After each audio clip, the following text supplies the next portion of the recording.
President Joe Biden and First Lady Jill Biden on Tuesday marked the 80th anniversary of the Japanese attack on Pearl Harbor with a somber visit to the World War II memorial in the nation's capital.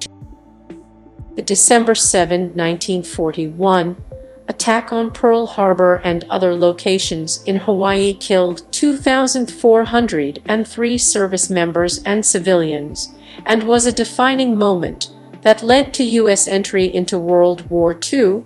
Not many of those who survived the attack are still alive. The United States declared war on Japan the following day, with President Franklin Roosevelt describing December 7 as a date which will live in infamy. After Nazi Germany and Fascist Italy declared war on the U.S. on December 11, the American government reciprocated on the same day, plunging the U.S. into a two-front conflict from which America and its allies would emerge victorious in 1945.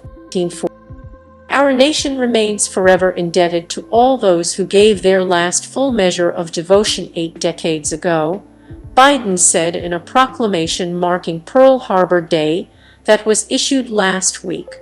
We will never forget those who perished, and we will always honor our sacred obligation to care for our service members, veterans, and their families, caregivers, and survivors. U.S. Navy Secretary Carlos del Toro said the U.S. will never waver in defense of the peace and security forged with the sacrifice of that greatest generation. He said Americans will carry their legacy forever. Joe Biden touched a wreath and saluted. The wreath contained a wild sunflower, the state flower of Kansas, in honor of former Sen.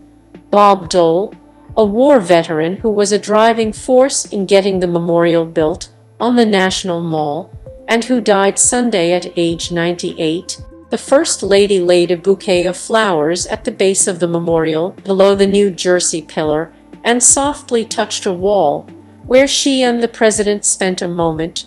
The bouquet was in honor of her father, Donald Jacobs, who served as a U.S. Navy signalman in the war, the White House said.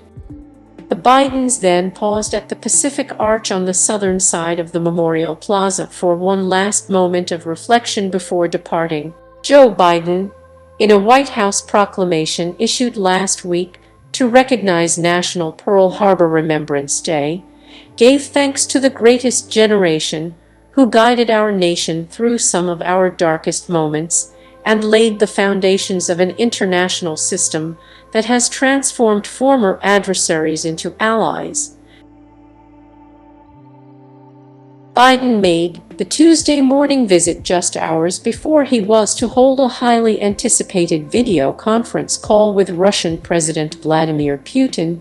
Biden is expected to use the call to express concern about Russia's troop buildup near its borders with neighboring Ukraine, and to make clear to Putin that an invasion would lead to economy-jarring sanctions against Russia.